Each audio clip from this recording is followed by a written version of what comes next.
Hello everyone, అందరూ ఎలా ఉన్నారండి? నేనైతే సూపర్ ఉన్నానండి. మీరు కూడా సూపర్ డూపర్ గా ఉండాలని మనస్ఫూర్తిగా కోరుకుంటున్నాను. వాళ్ళ మన ఛానల్లో సొరకాయ నువ్వులు ఫ్రై చేయబోతున్నానండి. ప్రాసెస్ ఏంటో చూసేద్దాం. ఫస్ట్ అయితే ఒక మీడియం సైజ్ సొరకాయ తీసుకొని మంచిగా పీల్ తీసుకొని వాష్ చేసుకొని అలా సన్న ముక్కలుగా కట్ చేసుకొని కుక్కర్లో వేసుకొని కొంచెం సాల్ట్ అండ్ కొంచెం పసుపు వేసుకొని జస్ట్ కొంచెమే వాటర్ పోసుకున్నానండి. ఎక్కువ వాటర్ పోయకండి, మళ్ళీ నీరు అవుతుంది. జస్ట్ కొంచెం వాటర్ పోసుకొని ఇప్పుడైతే మూత పెట్టేసుకొని ఒక 2 విజిల్స్ అయితే హై ఫ్లేమ్ లో పెట్టుకొని చేసుకోవాలండి. గుర్తు పెట్టుకోండి, not medium flame or not sim అండి.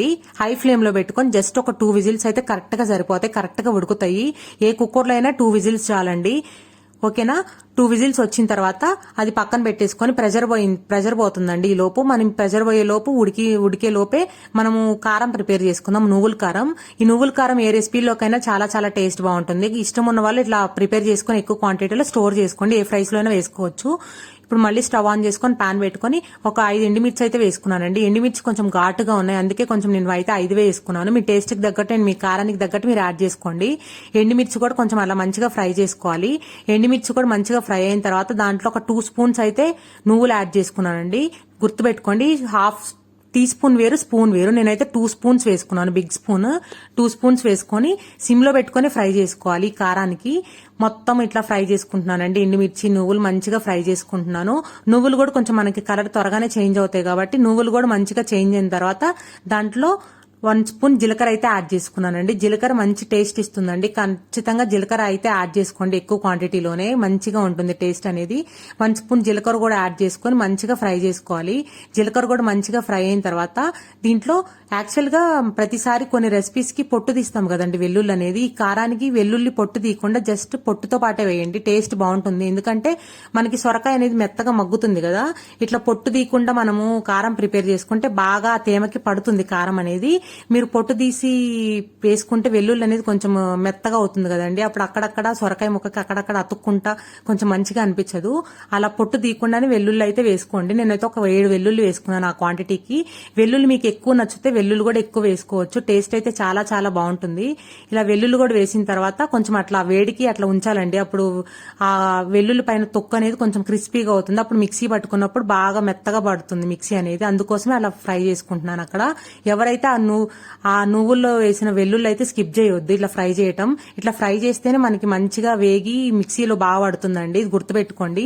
బిగినర్స్ ఎవరైనా చేయాలనుకుంటే నేను చేసిన ప్రాసెస్ లోనే కరెక్ట్ క్వాంటిటీ అండ్ కరెక్ట్ గా అట్లా తీసుకోండి. అప్పుడు మీకు చాలా చాలా టేస్టీగా కుదురుతుంది. చూసారు కదండి, అలా వెల్లుల్లి కూడా ఫ్రై చేసిన తర్వాత ఇప్పుడైతే స్టవ్ ఆఫ్ చేసుకోవాలి. చాలా చాలా టేస్ట్ బాగుంటుందండి. కన్ఫర్మ్ గా అయితే ఈ రెసిపీ ట్రై చేయండి. ఎవరైనా కొత్తగా రెగ్యులర్ గా కాకుండా ఇలా కొత్తగా ట్రై చేయండి. చాలా చాలా టేస్ట్ బాగుంటుంది. ఎవరికైనా ఈ రెసిపీ అయితే ఖచ్చితంగా నచ్చుతుందండి. ఎందుకంటే మనం ఎక్స్ట్రా ఏం యాడ్ చేయలేదు, నువ్వులే కాబట్టి. నువ్వులు మనం ఏ కర్రీలో వేసినా చాలా చాలా టేస్ట్ ఇస్తుందండి. నువ్వులు కూడా చాలా హెల్త్ బెనిఫిట్స్ ఉంటాయి కదా. మనకి కాల్షియం, ఐరన్ అయితే మంచిగా వస్తుంది. సో అందుకే రెగ్యులర్ గా మనము తినడానికి ఇష్టపడం కదండి. ఇలా కర్రీస్ లో యాడ్ చేసుకుంటే మనకి చాలా చాలా బాగుంటుంది. Taste wise and health wise కూడా చాలా మంచిది. చూసారు కదండి, మంచిగా కలర్ చేంజ్ అయినాయి కదా. ఇప్పుడైతే స్టవ్ ఆఫ్ చేసేసుకొని దాంట్లో జస్ట్ కొంచెమే చింతపండు యాడ్ చేసుకున్నాను అండి. ఎక్కువ వద్దు, జస్ట్ వీడియోలో చూపిస్తున్నట్టు జస్ట్ ఫ్లేవర్ అండి, అంతే. కొంచెం అయితే చింతపండు అట్లా ఆ వేడికి చూపించేశాను స్టవ్ ఆఫ్ చేసిన తర్వాతే.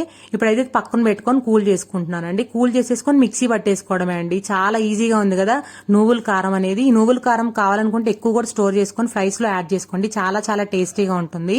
ఈ రెసిపీ మీకు కన్ఫర్మ్ గా నచ్చుతుందండి. ఎందుకంటే చాలా క్విక్ గా కూడా అయిపోతుంది. స్కూల్స్ తీసేశారు కదండి. రెగ్యులర్ గా కూరలు పెట్టి బోర్ కొట్టుంటుంది కదా మీకు కూడా.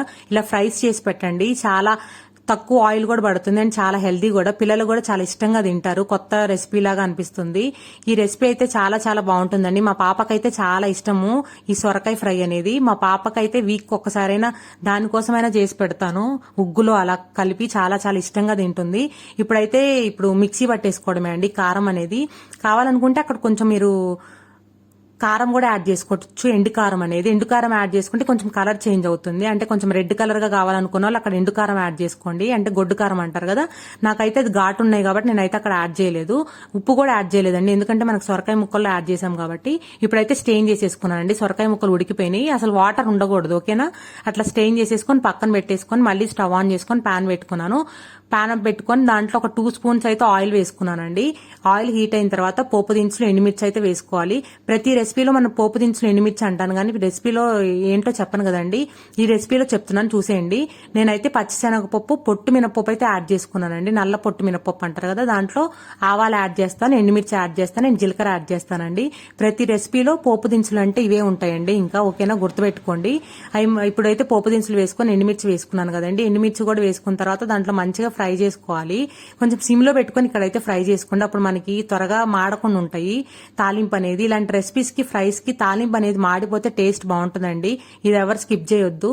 ఇలాంటి రెసిపీస్ సిమ్ లో పెట్టుకొని మనం తాలింపు మాక్సిమం ఎక్కువ రెసిపీస్ సిమ్ లో పెట్టుకొని ఇలా తాలింపు వేసుకోండి. చాలా చాలా టేస్ట్ బాగుంటుంది. ఇప్పుడు మనకి పోపు దినుసులు కూడా ఫ్రై అయినాయి కదండి, చూసారు కదా వీడియోలో చూపిస్తున్నట్టు. ఈ రెసిపీ కూడా చాలా క్విక్ గా అయిపోతుందండి. చూడటానికి మీకు టైం పడుతుంది కానీ చాలా చాలా క్విక్ గా అయిపోతుంది.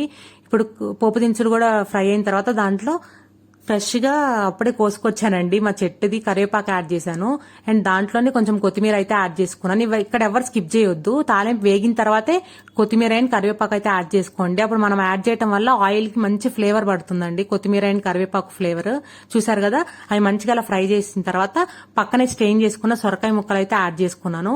సొరకాయ ముక్కలు కూడా యాడ్ చేసుకున్న తర్వాత అది మంచిగా అట్లా ఫ్రై చేసుకోవాలండి. కొంచెం మనకి ఉడకబెట్టుకున్నాం కదండి సొరకాయ ముక్కలు అనేది, కొంచెం జస్ట్ అలా తిప్పేసి మీరు కారం వేసేస్తారేమో, అలా కాదండి.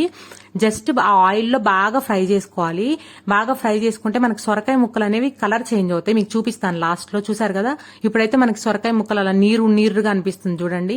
కొంచెం మనకి ఒక 2-3 మినిట్స్ తర్వాతే మనకి ఎమ్మటే కలర్ చేంజ్ అవుతుందండి. సొరకాయ ముక్క ఉడకబెట్టాం కాబట్టి చాలా ఈజీగా త్వరగా. అక్కడైతే నేను సాల్ట్ చెక్ చేసుకున్నాను. చూసారు కదండి, వీడియోలో చూపిస్తున్నట్టు అలా ఫ్రై చేసుకుంటూనే ఉండాలి. పక్కకైతే అసలు వెళ్ళొద్దండి. కొంచెం ఇక్కడ మీడియం ఫ్లేమ్ లో పెట్టుకోండి. సొరకాయ ముక్కలు వేగిన తర్వాత హై ఫ్లేమ్ అవసరం లేదు. అక్కడ మీడియం ఫ్లేమ్ లో పెట్టుకొని సొరకాయ ముక్కలు అనేవి కొంచెం అట్లా ఫ్రై చేసుకోవాలి వీడియోలో చూపిస్తున్నట్టు.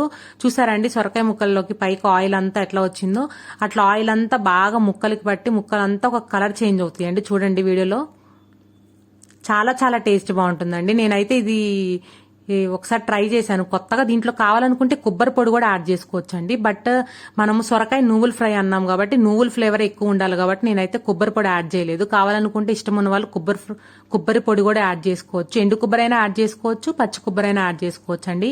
ఏదైనా టేస్ట్ బాగుంటుంది. బట్ నేను ఆ రోజు ఇలా ప్లెయిన్ గా అయితే చేశాను. అప్పుడప్పుడు అలా కూడా చేస్తానండి. కొన్నిసార్లు ఇలానే రొటీన్ గా కాకుండా కొన్నిసార్లు దీంట్లో కొబ్బరి యాడ్ చేయటం, కొన్నిసార్లు పల్లి పొడి యాడ్ చేయటం అట్లా కూడా చేసుకుంటాను. ఒకే రెసిపీని రెగ్యులర్ గా అయితే చేయనండి. కొంచెం అట్లా డిషెస్ మారుస్తూ ఉంటాను. చూసారు కదండి, అలా అయితే మంచిగా మగ్గిపోయింది. మనకి కూర అనేది దగ్గరకు వచ్చింది కదా. దగ్గరకు వచ్చిన తర్వాత అలా కొంచెం తిప్పుతానే ఉండాలి. ఒక 2-3 మినిట్స్ అట్లా తిప్పుతా ఉంటుంటేనే మనకి ముక్క అనేది కరెక్ట్ గా ఈవెన్ గా ఎగుతుంది. చాలా మంది సొరకాయ ముక్కలు వేసిన తర్వాత మూత పెట్టి మగ్గిస్తారు కదండి. అలా మూత పెట్టి మగ్గించడం వల్ల ఏమవుతుందంటే సొరకాయ ముక్క అనేది మరీ మగ్గిపోతుందండి. అప్పుడు ఆయిల్లో ఫ్రై అవ్వదు, మనకి మగ్గుతుంది. అందుకే ఎవరైతే అసలు మూత పెట్టొద్దు ఈ రెసిపీకి. ఎందుకంటే మనము కుక్కర్లో మూత పెట్టే ఉడికిచ్చాము కాబట్టి ఇంకా ఉడుకు సరిపోతుంది. ఇంకా అసలు మనకి జస్ట్ పాన్ ఫ్రై చేస్తే సరిపోతుంది. మీకు ఇంకా ఆయిల్ తక్కువ, మాకు ఇష్టం ఆయిల్ ఎక్కువ వద్దనుకున్న వాళ్ళు 1 స్పూన్ ఆయిల్ అయితే తగ్గించుకోండి. బట్ మనకి టేస్ట్ కావాలంటే కొన్నిసార్లు కొన్ని రెసిపీస్కి ఆయిల్ అయితే మస్ట్ అండ్ చూడండి. మనం కొన్నిసార్లు హెల్త్ చూసుకుంటే మనకి టేస్ట్ కూడా కావాలి కదండి. కొన్నిసార్లు ఇలా సొరకాయ ఫ్రై ఇష్టంగా తినని వాళ్ళకి ఇలా కొంచెం ఆయిల్తో చేసి పెట్టండి, మంచి ఫ్లేవర్ ఇస్తుందండి సొరకాయ ఫ్రైకి ఆయిల్ అనేది. చూసారు కదా, మనకి ఏపుతుంటేనే అర్థమవుతుంది కదండి. ప్రతి ముక్క చూసారు ఎంత బాగా వేగుతుందో వీడియోలో చూపిస్తున్నట్టు. చాలా మంచి కలర్ వస్తుందండి సొరకాయ ఉడకబెట్టింది ఫ్రై చేస్తే. చాలా మందికి ఇది తెలియదు. సొరకాయ ముక్కలు ఉడికినాయే కదా అని జస్ట్ ఒక 2-3 టైమ్స్ అలా తిప్పేసి కారం యాడ్ చేసేస్తారు. అలా యాడ్ చేయడం వల్ల మళ్ళీ అంత మంచి ఫ్లేవర్ రాదు. ఇలా మంచిగా ఆయిల్లో మగ్గిస్తేనే మంచి ఫ్లేవర్ వస్తుంది. చూసారంటే కొంచెం కలర్ చేంజ్ అని వీడియోలో కనిపిస్తుందా మీకు. కొంచెం అలా కలర్ చేంజ్ అయిన తర్వాత దాంట్లో మిక్సీ పట్టుకుని నువ్వుల కారం అయితే యాడ్ చేసుకోవాలండి. దీన్ని నువ్వుల కారం అంటారండి. ఈ కారం చాలా చాలా టేస్టీగా ఉంటుంది. కావాలంటే ఇడ్లీలో కూడా తినొచ్చు. ఈ కారం అనేది చాలా చాలా బాగుంటుంది. చూసారు కదండి, అలా కారం యాడ్ చేసుకొని ఆ ముక్కలకి బాగా పట్టించాలండి ఈ కారం అనేది. ఈ రెసిపీ ఇంకా అంతే అండి, చాలా ఈజీగా ఉంది కదండి. ఈ రెసిపీ మీకు నచ్చింది అనుకుంటున్నాను. మీకు నచ్చినట్టయితే కన్ఫర్మ్ గా అయితే ఒక లైక్ చేయండి, షేర్ చేయండి, కామెంట్ చేయండి. అండ్ కొత్తగా ఎవరైనా మన ఛానల్ చూస్తున్నట్టయితే సబ్స్క్రైబ్ చేసుకోండి. ఓకేనా? మీకు ఇలాంటి మంచి మంచి రెసిపీస్ ముందు ముందు చాలా చాలా చూపిస్తానండి. కొత్తగా కూడా కొన్ని డిషెస్ ట్రై చేస్తున్నాను. సక్సెస్ అయితే మీ ముందుకైతే తీసుకొచ్చేస్తాను. మీకు ఎవరికైనా ఇలాంటి కొత్త రెసిపీస్ కావాలనుకుంటే నాకైతే కామెంట్ బాక్స్ లో చెప్పండి. నేను నేర్చుకొని మీకైతే చూపిస్తాను చాలా ఈజీ ప్రాసెస్ లో. నా రెసిపీస్ మీకు కన్ఫర్మ్ గా నచ్చుతున్నాయి అనుకుంటున్నానండి. నచ్చితే మాత్రం లైక్ చేయడం అయితే మర్చిపోవద్దే. చూసారు కదండి, కారం కూడా యాడ్ చేసిన తర్వాత అలా ఫ్రై చేసేసుకొని టేస్ట్ అయితే చూస్తున్నానండి. చాలా చాలా బాగుంది. లాస్ట్ లో కొత్తిమీర యాడ్ చేసేసుకోవడమే అండి. అంతే అండి, సొరకాయ నువ్వుల ఫ్రై అయితే రెడీ అయిపోయింది. చాలా చాలా ఈజీగా ఉంది కదండి. ఒకసారి అయితే ట్రై చేయండి. మీరు ట్రై చేస్తారనే అనుకుంటున్నాను. థ్యాంక్ యూ ఫర్ వాచింగ్ అండి. Please like, share and subscribe our channel.